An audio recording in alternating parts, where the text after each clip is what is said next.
Nu, tikko piezvanīja vairs un Sedu vakar prasīja. Es tomēr paņēmu priekšā, kaut arī man tāda defekta nebija. Man ir šitas eksperimentiem bija vecais rapals, pats pirmais borīts, kas bija ar stiprinājumu pie šneka bišķi savādāk. Es noārdīju rokturīt, jo, saprotiet, šitas ir ar ļoti cietu plasmasu. Lietas būtība tā, kad raujot ārā no āliņģa, it kā šitien tā ručka tam heinols izkrīt ārā, jo tā plasmas jau ir uztaisīt mīkstāk. Tātad, kāpēc viņi izskiet? Šeit ir distancers, bet saliekot klāt, šī vietā vidū viņi drusku deformējoties, viņi apaļi, viņi kloks, un viņi izlec vienkārši no tās gropas ārā. Un tā ručka mums paliek rokā. Tāpēc vienīgais risinājums. Man arī šitien no borēšanas jau ir, ko es esmu borējis, ir padilus. Vienu gredzentiņu, man liekas, tas ir pat no kaut kādas sveces gredzens. Uzliek virsū. Tātad līdz ar to mēs samazinām šo aksiālo kustību. Mēs esam samazinājuši. Ņemam mūsu labo šmāķi biezāku.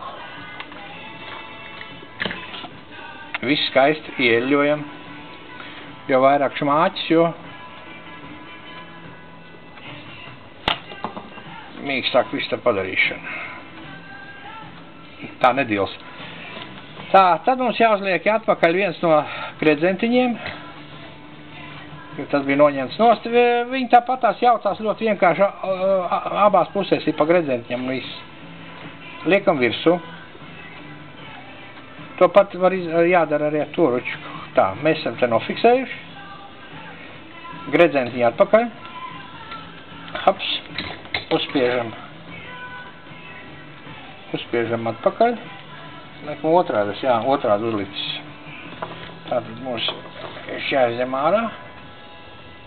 Jāgriež otrām. Tātad viss tur ir saigļots. Tā, tas ir vietā. Otra pusīt mēs tāpatās. Viss. Mums ručki nofiksēt. Ideāli. Bet, kas paliek? Jo plasmas jau mēs neko izmainīt nevaram. Kāda viņa te heinolai. Nu, pirmām rapalam tiešām viņa bija cietāk, tāpēc, ka, nu, tādas problēmas es neesmu saskatījis. Redzot to vaira borīt, jā, tam bija tāda mīkstāk tā ručka.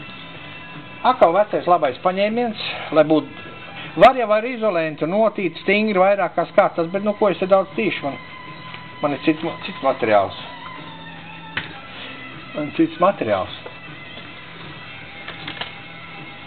Šāda lielā desa maksā ar nosēt gumiju, viņa maksā, man liekas, lats 50. Tātad uzlik virsū.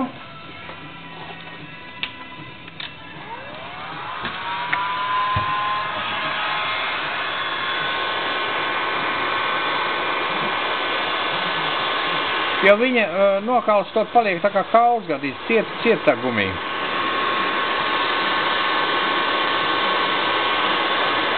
Nu, tas ir apmēram tas pats stils, tā kā taisīju tās krieboriem ručkas. Viņi varbūt ir slidenāk, bet, nu, es tur nekādu pārāk slidenību es viņai nesaskatu. Vienalga viņi mazāk. Nu, viņi ir ievalcējusies. Izslēdzam. Tā kā Jānkars man teica, lai nesačakarē šito te fenu, tad viņš jāizslēdz siltais ārā. Nu, tā darīsim, kā cilvēks teica. Viss augsts sāk pūt. Slēdzam ārā. Un lūk, mums jau ir ručka, kuri pieziesta pilla ar smāķi. Griežās ideāli.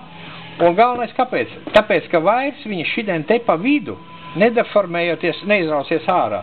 Jo viss jau ne jau raujās tāpēc, ka kaut kas ir šķērsām uztaisīts, viss ir labi gudri, vai ne? Bet tieši tās mīkstās plasmas dēļ viņi deformējās. Ja tāda lēno kameru paņemtu, ka jūs velkat ārā, jūs redzētu, ka jums šī plasmas rokās paplēšās, klakts un izraujās ārā tā ručiko, ne? Nu, cilvēki labāk gribot, mīkstāk priekš stopmaņu, nu, bišķiņi ierāvuši rauzās, bet, nu, tas ir viss izlabojams. Un saprotiet, kas ir? No, lenti, nu, nekur jau uz izstādi nav jāsūt, bet, piemēram, šodien to pavisam cits arī, cits izskats tai, nu, tāds, nu, solīts, nu, jātais viss solīti. Tālūk, nu, šī jau nekad neizrausies, tāpēc, ka te ir, bet, nu, vienalga, grabēt jau grab, to es arī uztaisīšu. Bet, lūk, tā viņi ir ar gumiju novalcēt, ideāli, un nekur viņās neizrausies, tāpēc, ka šī deformācija, roktuļas deformācija ir likvidēta. Visi tā kā pienākās. Nu, tas bija atbildi diviem, Sedu un Vairim. Nu, es ieliku to papildu šeibi tikai tāpēc, ka, nu, man lufta bija lielāka, līdz ar to es ar to šeibu to luftu samazināju, nu, kalpos ilgāk. Šito pēc tam var pips nogriezt nost līdz ar to maliņu un es pat to līdz izdarīšu. Paņemsim stepēr nazīti. Pieliekam klāt.